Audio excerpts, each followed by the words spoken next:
Hey, Shalom, it's your brother Yuanathan. All right, first and foremost, I want to give all praises to the Most High, Yahweh, Bahashim Yahushai, Bahashim, Rakah HaKodash. I want to give double honors to the apostles and the elders of Great Millstone. I want to say Shalom to all the brothers and, of course, the few sisters who are pursuing this truth in sincerity. All right, may the blessing of election be upon your house. Today, we're going to talk about the fact that World War III is in the scriptures. A great destruction is prophesied to overtake the whole earth. Okay?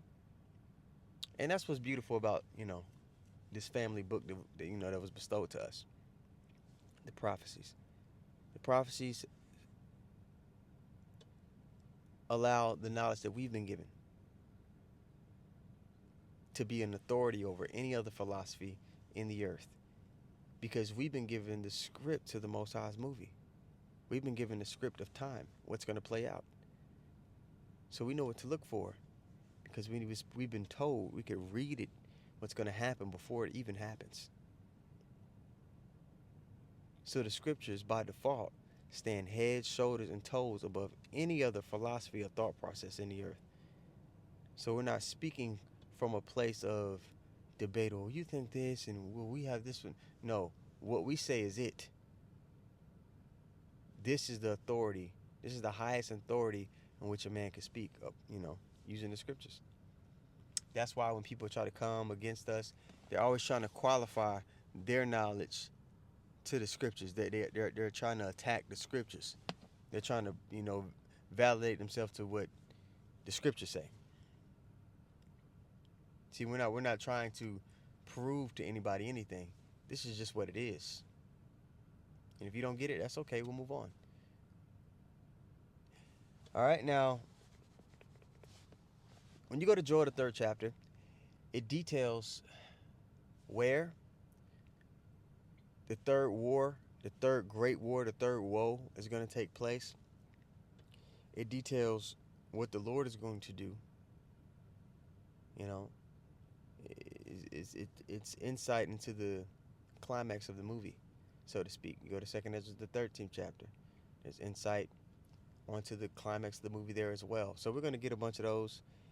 Also, Revelation 9 and 12 says what?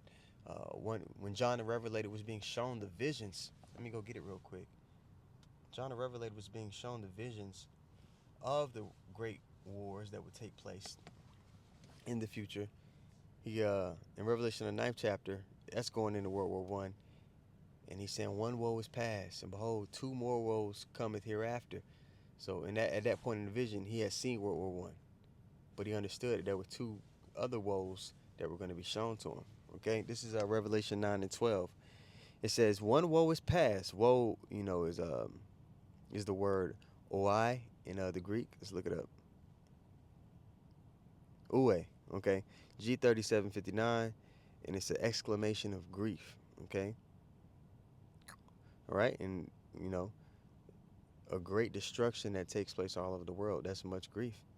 So one great destruction, all right, one great event of grief, one woe is past, and behold, there come two woes more hereafter.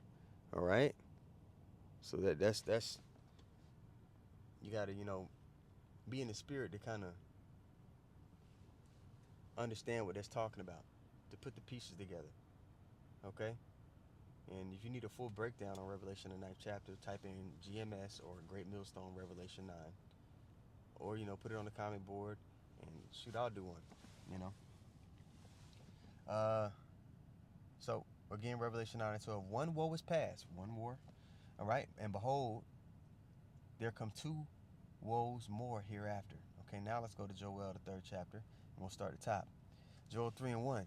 For behold, in those days and in that time, when I shall bring again the captivity of Judah and Jerusalem, all 12 tribes of Israel, I will also gather all nations and will bring them down into the valley of Jehoshaphat, which is the word there in the Hebrew is Yahweh Shaphat, meaning Yahweh doth judge.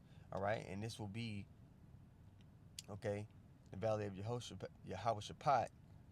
I believe that's off the coast of Iran, in that area, in that region. Which you see all the nations that are militarizing, they're sending troops, and they're converging around that area. So the scriptures even give you a location on which the climax of the movie, that final battle, is going to be fought. All right, Joel 3 and 2. I also will gather all nations and bring them down to the valley of Yahweh and will plead with them there for my people and for my heritage Israel, whom they have scattered among the nations and parted my land. We've been scattered and sold into every nation under heaven. Okay? Verse 3, it says, and they have cast lots for my people, all right, auction blocks, and have given a boy for an harlot and sold a girl for wine that they might drink. Now, I've seen this documentary recently where they were going into how when the Israelites were in slavery, cattle slavery, when they were children, they didn't distinguish the little boys from the little girls.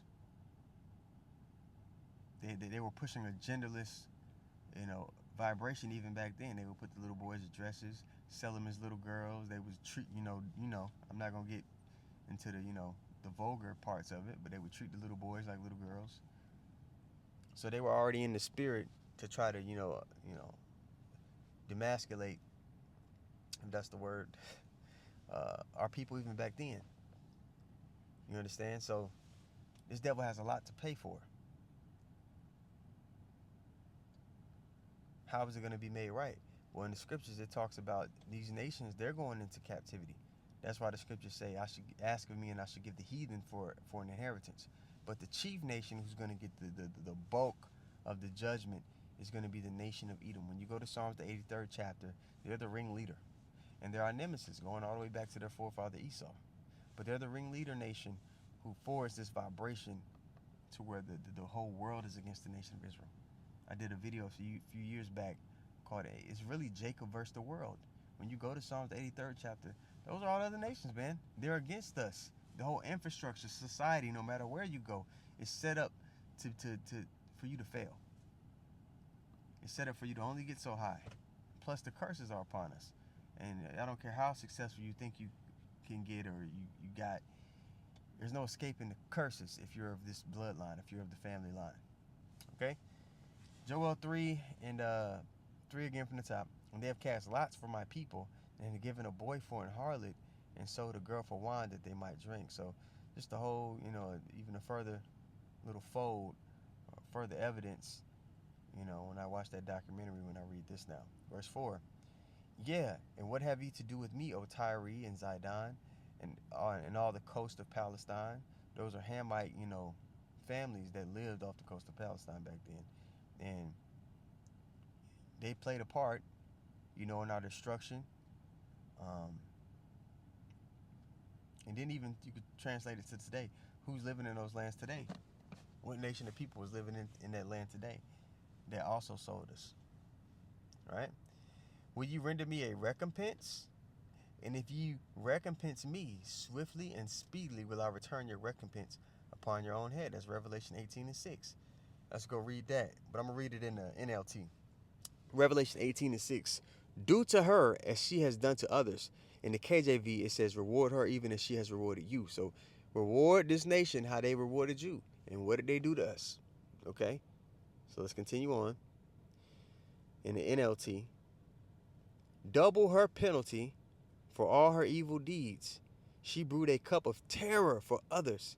So brew twice as much for her. So they're going to get double what they dished out. 1,000 years of slavery and twice as harsh. That's your pa. All right, now we go back to Joel, the 3rd chapter. Okay, and it says, verse 5. It says, because ye have taken my silver and my gold and have carried into your temples my goodly pleasant things, we're the Lord's jewelry. Okay? The children also of Judah and the children of Jerusalem have ye sold unto the Grecians, to the Edomites, that ye might remove them far from their border. Okay? And then you got the Arabs, they sold us to Edomites. You got all these nations played a hand in our destruction. Okay? So they all got something to pay for. They all got a recompense. It all has to be made right. All right, verse 7. Behold, I will raise them out of the place where ye have sold them, predominantly here in the Americas, but we've been scattered into every nation under heaven. All right? And will return your recompense upon your own head. And I will sell your sons, verse 8. And I will sell your sons and your daughters into the hand of the children of Judah. And they shall sell them to the Sabians, to a people far off. For the Lord hath spoken it. Proclaim ye this among the Gentiles. Prepare war. Boom. Wake up the mighty men. Let all the men of war draw near. Let them come up. And where are they going to come up to? To the valley of Yahweh. All right? Beat your plowshares into swords and your pruning hooks into spears. Let the weak say I'm strong. So plowshares, swords, plowshares into swords, right? Plowshare is a agricultural tool. Okay? It's a digging, it's like a, you plow into the ground. So it's an agricultural tool. So it's going into the nations, restructuring their economy for war, for military purposes. So militarization. Friends, and I always bring this up. Japan hasn't militarized in 60 years since World War II, and they start militarizing recently, which is, just a telltale sign where the world is headed. It's headed in a war, like the scriptures say. So right here in Joel, the 3rd chapter, it's talking about the militarization of the nations, and not just any militarization. All right, it's saying, "Let the weak say I'm strong." And the top, weapon that you could have, the top sword that you could have in the world today as a country would be what? A nuclear missile, the ICBM missiles, the intercontinental ballistic missiles. All right, so even smaller countries are pairing up with bigger countries and gaining access to the ultimate sword. Okay, and we'll get precepts about the missiles here shortly. Okay, let the weak say I am strong. Right, verse 11: Assemble yourselves, come all ye heathen, and gather yourselves together round about. Thither cause thy mighty ones to come down. Okay, Yahweh and the angels. Again, they're going to intervene in the midst of this conflict, and we'll get that also in 2nd Ezra. Joel 3:12. Let the heathen be wakened and come up to the valley of Yahweh Shaphat, for there will I sit to judge all the heathen round about. Boom. It's going down. Now I want to go to Revelation 11 and 14 as well, because it says the same thing that it was spoken about in Revelation 9 and 12.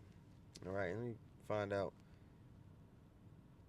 a good place to start here. I want to go into a few things.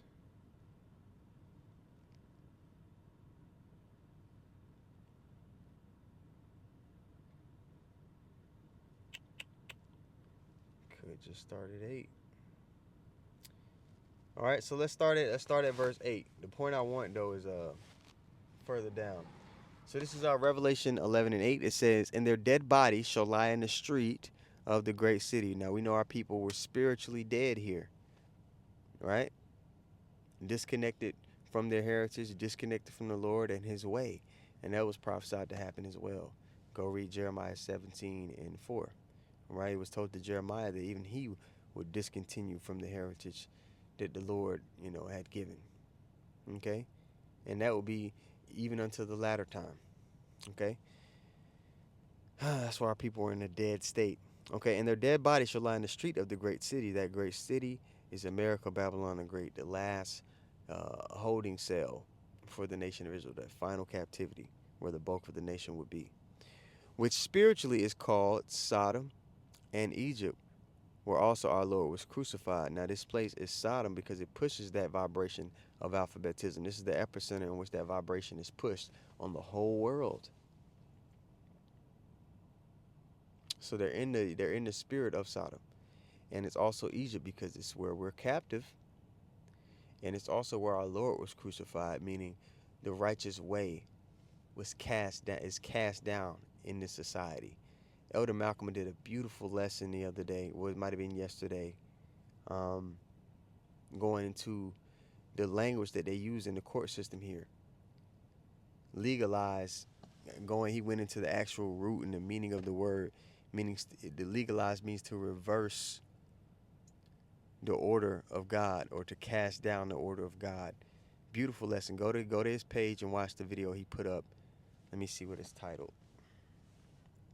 I'm going to do a little legwork for you here.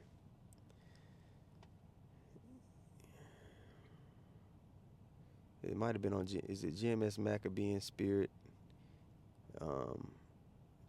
It's either that one or, yeah, I think it's this page. And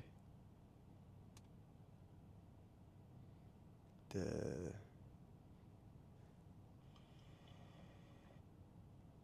this war, 31. We're in the 1925 right now. Let's war. They're doing this on purpose. Okay, I'm gonna show you. I'm just gonna play a little bit of this lesson here.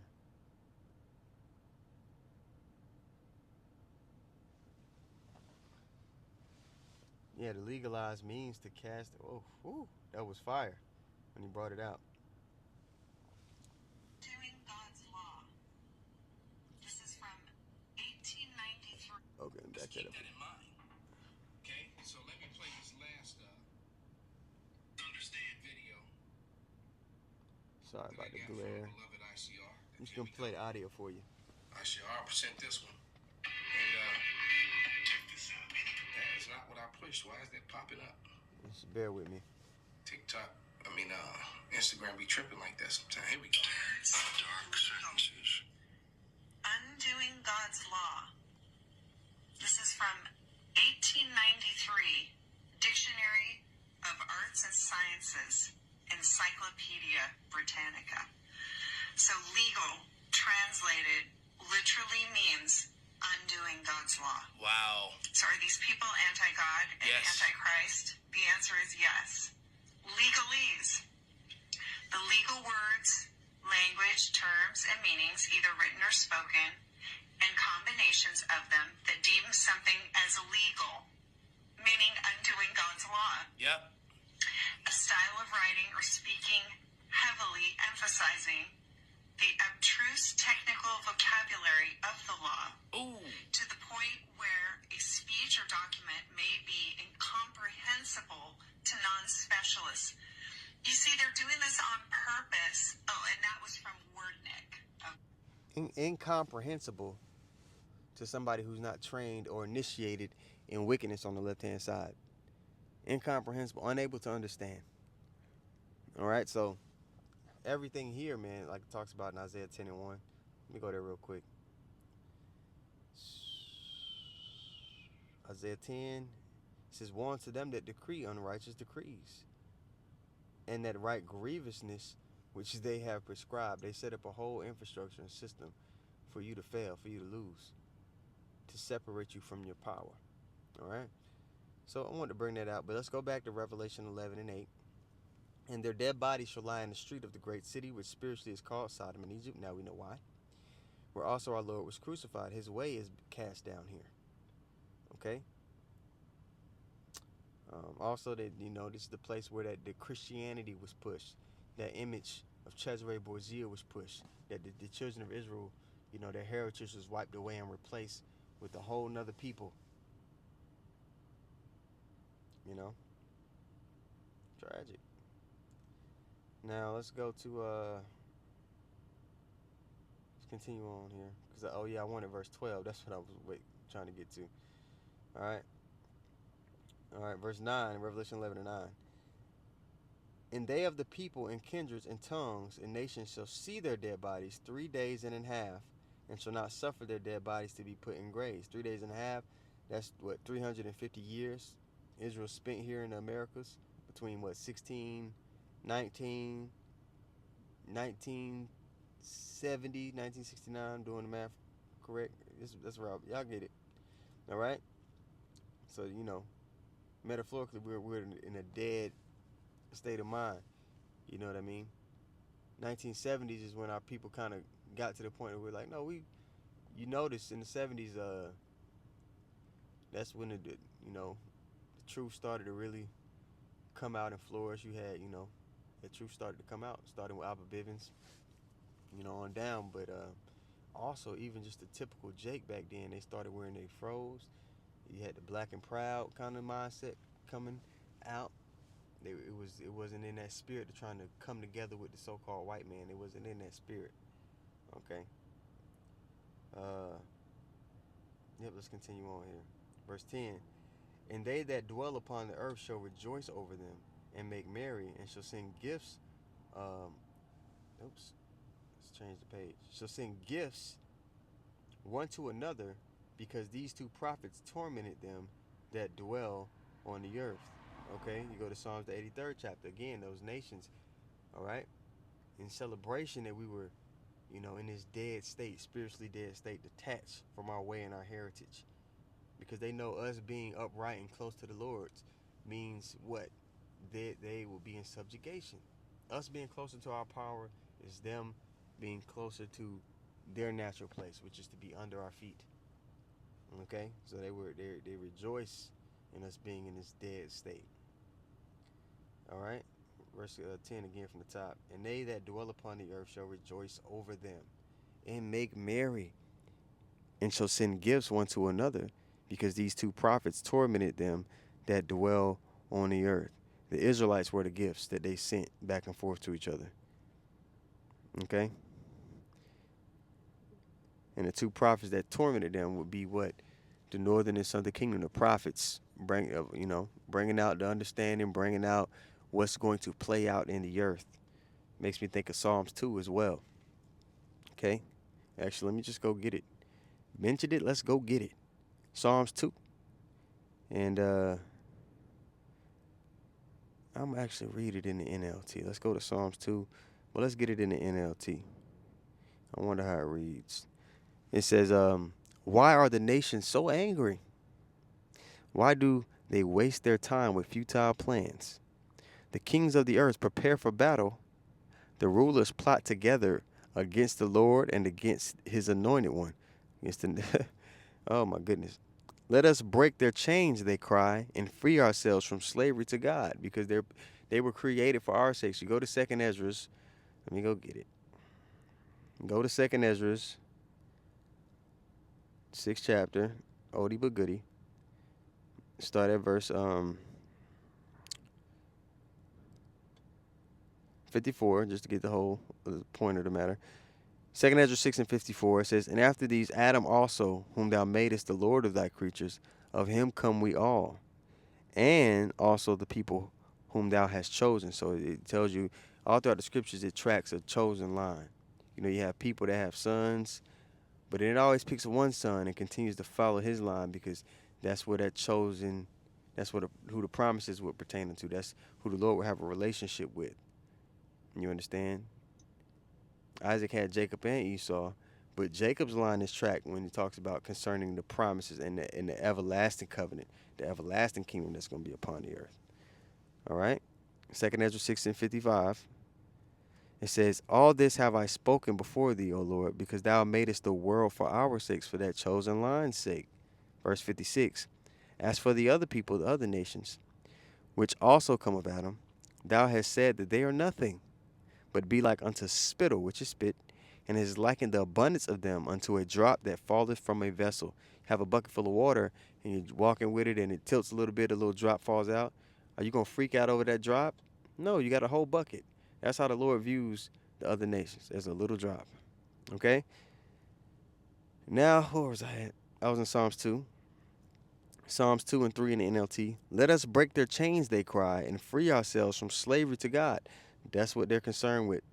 They don't want that to take place. They don't want us in a position that we're supposed to be in. Although us being in rulership over them is going to lead to the earth being a paradise even for them. But the one who rules in heaven laughs. The Lord scoffs at them.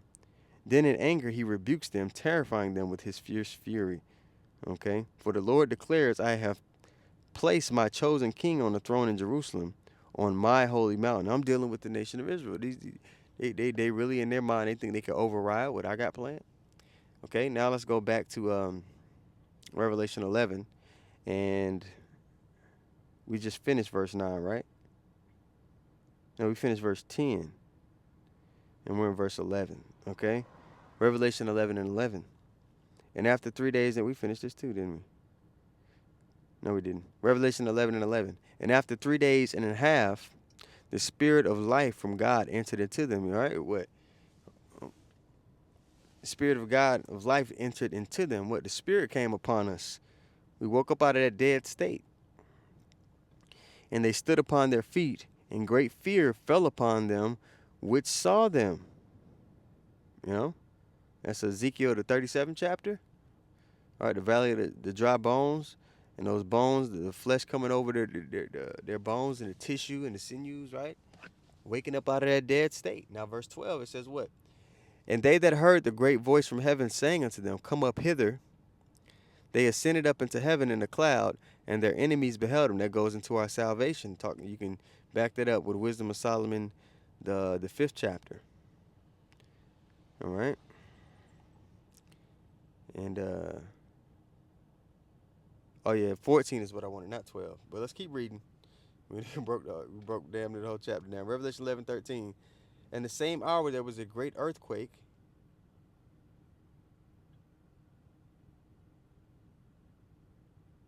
No, I'm in verse 12. Revelation 11:12. And they heard a great voice from heaven saying unto them, Come up hither. Now this is us physically being taken up out of this place. I forgot, it's another place in the scriptures where it says, depart from depart from this place is not your rest. Paraphrasing. But that's talking about spiritually to come out, to separate from this place. Right here in Revelation 11:12, this is we're physically being taken out of this place. And they heard a great voice from heaven saying unto them, Come up hither. And they ascended up into heaven in a cloud, a chariot. Cloud, there's a chariot. And their enemies beheld them. Verse 13. And the same hour there was a great earthquake, and the 10th part of the city fell. So that city that we're being held in, America, Babylon the Great, is broken up into 10 regions. Okay, it's 10 different sections of zip codes, and it's 10 FEMA regions. Okay, I'll even show you on the map. Just go to the Google real quick. Type in 10 U.S. code. All right, you got the 10 U.S. zip code regions. All right, 10 regions. And then you can also look up 10 U.S. FEMA zones.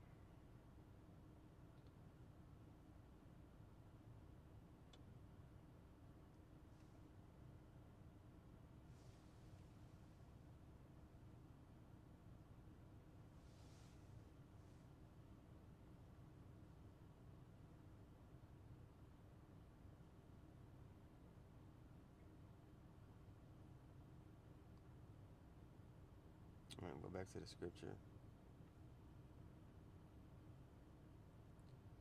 All right, where was I at? 10th part of the city fell. Yep. And the 10th part of the city fell, complete destruction of this place. And the earthquake were slain of men 7,000, a complete amount of men. 7 is also a number of completion. And the remnant were affrighted and gave glory to the God of heaven. Okay? So that earthquake was caused by what? The missiles hitting this place.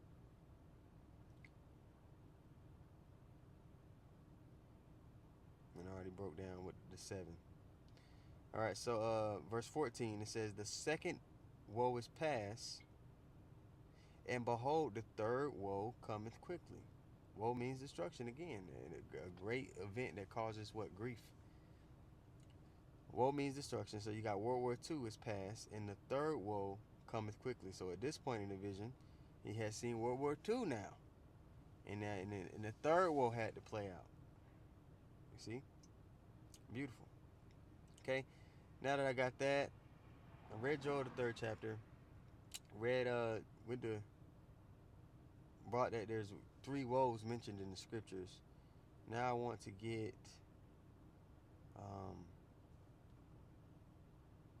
what did I mention? The missiles. Let's get some precepts on the missiles. So let's go to Isaiah 54:16. All right, it says, Behold, I have created the smith that bloweth the coals in the fire. Because now we're going to get into how is this third woe going to be fought, and how is it different from every other woe or war before that preceded it. And we'll also get Isaiah the 9th chapter and the 5th verse to back that up as well. All right, but this is Isaiah 54:16. Behold, I have created the smith that bloweth the coals in the fire. Let's look up that word smith here. It's karash. craftsman, artisan, engraver, graver, artificer, skillful to destroy, a fabricator or any material artificer. Let's look at this word artificer here. And this is H2796. A skilled craftsman or inventor. So he created, the Lord put the spirit, and a great movie though, you know, if you want a visual aid for what we're reading right here, is the movie Oppenheimer. Check that movie out. How the Lord clearly put the spirit on those scientists to make this weapon for his purpose. All right, Isaiah 54:16. Behold, I have created the smith that bloweth the coals in the fire, and that bringeth forth an instrument, a weapon, for his work. Is the word there Kaliah? Yep, it is. Utensil, an instrument, vessel. Yep. Instrument for his work, and I have created the waster to destroy. I want to look up that word waster. The waster, all right? It says Shaka'ath, all right, 878:43, to ruin, all right, to destroy, corrupt, go into ruin, decay, to be spoiled, corrupted, destroyer, yep, created the waster to destroy, okay? Now I want to also go, what did I say I was going to read? Isaiah 9:5, right? Because it's going to go into how this war is going to differ from every other war that preceded it. Okay, Isaiah 9:5. For every battle of the warrior is with confused noise and garments rolled in blood. What? Men screaming, rushing the field, swords clanking together. All right? Bombs, boom, Gatling gun fire. Throughout time, there's a particular sound that war has. It's along the same lines that you know it when you hear it, right? For every battle of the warriors with confused noise and garments rolled in blood, dead bodies on the battlefield. But then right here it says, but this is letting you know this is gonna be different. But this shall be with burning and fuel of fire, because it's gonna be fought with the ICBM missiles. And then right after this war takes place in verse 6, it talks about Yahweh Shai ruling in righteousness. Okay? But now let's go. Oh, there's another precept I want to get. Job 20:24. It says, he shall flee from the iron weapon, and the bow of steel shall strike him through. So, you know, throughout the whole volume of the book, this devil's last hurrah, how he's going to go out, it's always been expounded on. Okay? Now I want to get, there's one specific one I want to get. Because it talks about the mushroom cloud in Isaiah 2. Not Isaiah 2, but it talks about it. Isaiah 34. Let me find it real quick. Right here at the top. Yeah, Isaiah 34. Okay? Just going into God's wrath against the nations. Let's start at the top. All right? It says, come near, ye nations, to hear, and hearken, ye people. Let the earth hear, and all that is therein, the world, and all things that come forth of it. For the indignation, which is a righteous anger, righteous hatred, the wrath of the Most High, indignation, of the Lord is upon all nations, and his fury upon all their armies. He hath utterly destroyed them. He hath delivered them to the slaughter. Their slain also shall be cast out, and their stink shall come up out of their carcasses, and the mountains shall be melted with their blood. And all, verse 4, Isaiah 34:4, and all the host of heaven shall be dissolved, and the heavens shall be rolled together as a scroll. You know, when you see that missile hit, you ever seen videos of a nuclear missile hitting, and an explosion comes up and the smoke rolls over like a mushroom cloud? It's rolled together like a scroll. So the prophets, when they were being shown these visions, they were using parables and words best accessible to them to explain what they saw during their time. All right, so we have to extrapolate. Isaiah 34:4. And all the hosts of heaven shall be dissolved, and the heavens shall be rolled together as a scroll, and all their hosts shall fall down, as a leaf falleth off the vine, and as a falling fig from the fig tree. All right, all their hosts shall fall down. A host is an army. Okay, So he's seeing the missiles, and it's like, damn, it's like an army of missiles. And he's saying their host is falling down, like the leaf falleth down from the fig tree. You ever seen a fig tree or just a tree and the leaves fall down? And he was seeing it like it was slow motion too. In the mushroom clouds. You know? Lord is far out, man. We've been given a lot of detail. All right? Isaiah 34 and 5, just to bring the point home who the Lord got the quarrel with. All right, predominantly, Isaiah 34 and 5. For my sword shall be bathed in heaven, and behold, it shall come down upon Idumea. Idumea is the Greek way of saying Edom. And upon the people of my curse to judgment. You know, they were created for this final battle. The whole purpose of being created was for the day of evil. Let me actually go get that. It came to my mind real quick. Proverbs, what is that, 4 and 16 or 16 and 4? Nope, it's 16 and 4. Proverbs 16 and 4. Just to back up what I'm saying. He created a people just to be destroyed. Yep. All right. Proverbs 16 and 4 says, the Lord hath made all things for himself. Yeah, even the wicked. There's a nation of people in the scriptures referred to as the wicked. Yeah, even the wicked for the day of evil. Let's read it in the NLT. Proverbs 16 and 4. The Lord has made everything for his own purposes, even the wicked for the day of disaster. Boom. There it is. All right. So that's Isaiah 34. And another one I want to get for y'all. Just bear with me while I find it.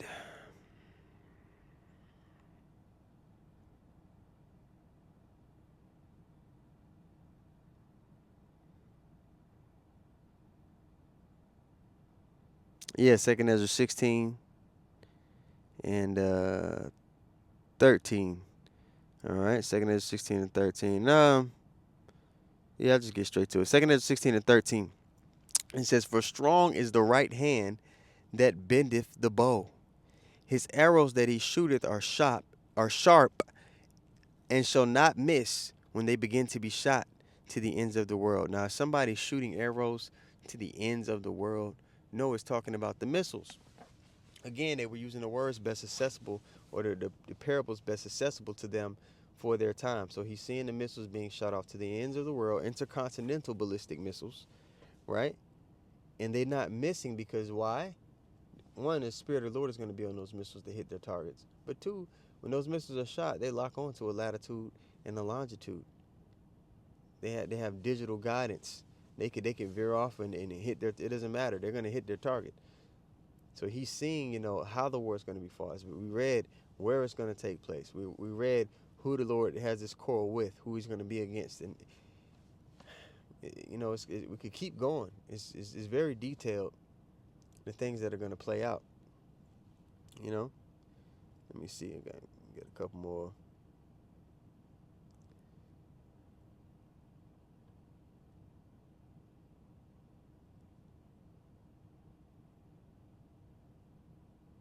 Let's go to 2 Peter 3 and 10. Actually, I'll start at verse 9. All right? 2 Peter 3 and 9. The Lord is not slack concerning his promise, as some men count slackness, but is long-suffering to usward. Okay? To usward. Possessive pronouns. Not willing that any should perish, but that all should come to repentance. 2 Peter 3 and 10. But the day of the Lord will come as a thief in the night when people least expect it. It makes me think of 1 Thessalonians 5 and 1. All right? Let me go check.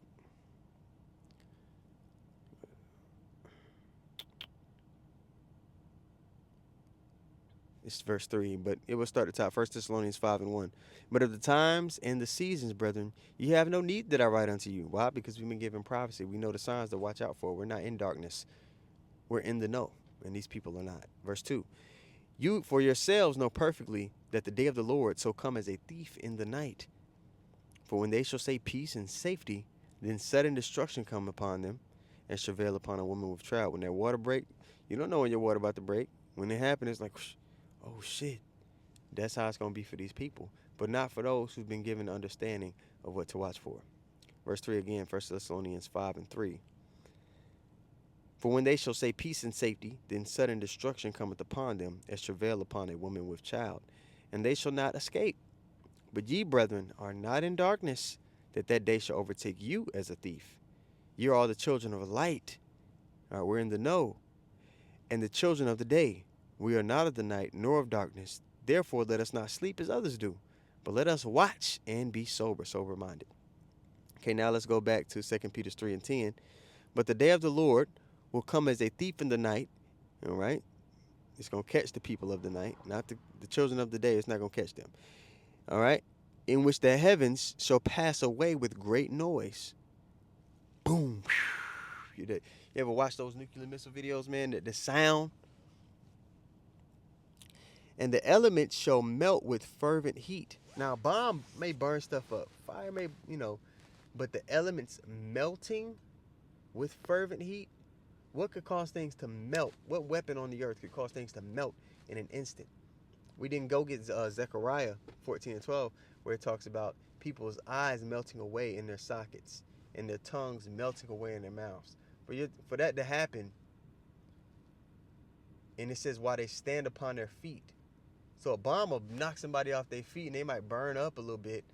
But for somebody in that instant, while they stand upon their feet, for their eyes and their tongue to melt away in that instant in their mouth, that could be nothing else but the nuclear missiles, the ICBM missiles.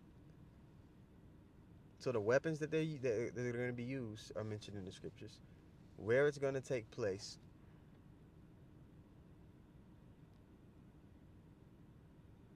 when it's going to take place, because it talked about it's going to take place after two woes. The third woe is where it's going to take place. It's a lot of detail. We didn't even get into the point to where we didn't get into the examples where the Lord is going to intervene and how he's going to eviscerate all the armies with the chariots and his fleet. We kind of touched on it in Joel, the 3rd chapter, but we didn't even go into that. You could keep going on this topic. All right, 2 Peter 3:10. But the day of the Lord will come as a thief in the night, in which the heavens shall pass away with a great noise, and the elements, people are elements too, and the elements shall melt with fervent heat, and the earth also and the works that are therein shall be burned up. Now I want to get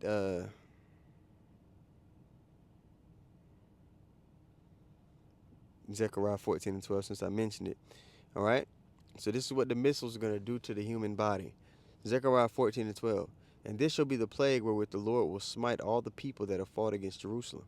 And Jerusalem always is a people before it's a place. Their flesh shall consume away while they stand upon their feet, which means it had to happen in an instant. And their eyes shall consume away in their holes, and their tongue shall consume away in their mouth. You gotta extrapolate and understand what's going on here. You understand? So yeah, we're gonna witness some amazing things take place. Actually, let's go to Joel, the 2nd chapter.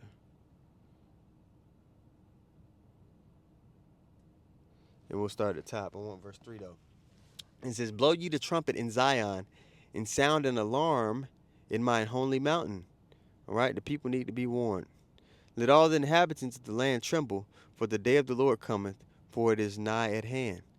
A day of darkness and of gloominess, a day of clouds and of thick darkness. Those nuclear mushroom clouds, man, they blot out the sky. As the morning spread upon the mountains, a great people and a strong, there hath not ever been the like, neither shall be any more after, even to the years of many generations. So those ICBM missiles, man, this is going to be the first and the final time it's used on a large scale the way it's going to be used. All right? Verse 3. A fire devoureth before them, and behind them a flame burneth. The land is as the Garden of Eden before them, and behind them a desolate wilderness. Yeah, and nothing shall escape them.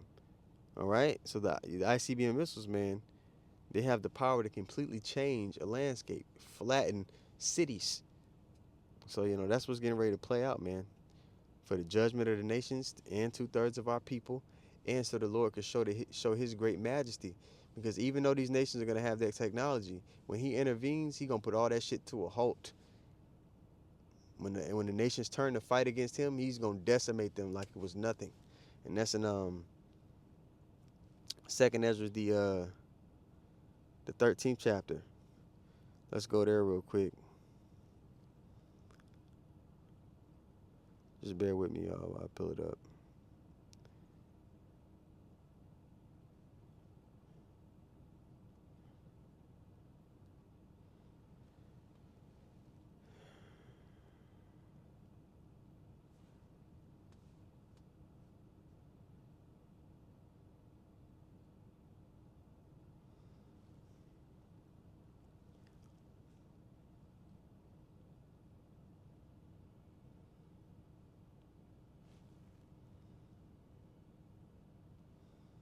All right, Second Ezra 13, and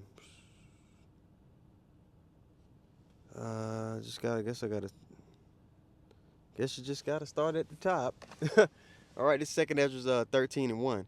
It says, and it came to pass after 7 days I dreamed a dream by night. So Ezra's is being shown a vision. All right, verse 2. And lo, there arose a wind from the sea, that it moved all the waves thereof. You know how in the movie Independence Day it showed that father ship, that great chariot or UFO, what the world would call it, UAP, or got different names for it all the time, but we know it to be the chariots of the Lord. When in Independence Day, when that chariot came into the Earth's atmosphere, it caused the waves and the Earth to shake. Where do you think they got inspiration from that visual from? All right, verse 3. And I beheld, and lo, that man waxed strong with the thousands of heaven. That man is Yahweh Shai, and in the thousands of heaven is his army with him, the angels. And I beheld, and lo, that man waxed strong with the thousands of heaven.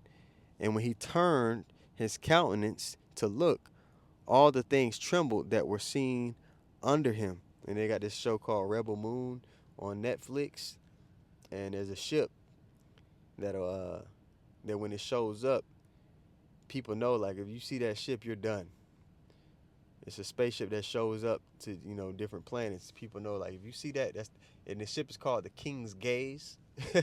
You see the King's Gaze, you're finished. This verse makes me think of that. All right, verse 3, 2 Ezra 13 and 3. When I beheld, and lo, that man waxed strong with the thousands of heaven. And when he turned his countenance to look, the King's gaze, all the things that trembled that were seen, all the things trembled that were seen under him. Okay, verse 4. And whensoever the voice went out of his mouth, all they burned that heard his voice, like as the earth faileth when it filleth the fire. All right, the chariots, they got a higher technology, a higher heat, a higher weaponry than what even the ICBM missiles are. But it's not as chaotic and destructive. All right, it's not something that is so wild. It's more concentrated. It's more sophisticated than the ICBM missiles. Okay. All right. Second Ezra 13 and 5. And after this I beheld, and lo, there was gathered together a multitude of men out of number from the four winds of heaven to subdue the man that came out of the sea. All the nations were gathered together, right? We talked about that in Joel, the 3rd chapter, the Valley of Yahweh Shaphat.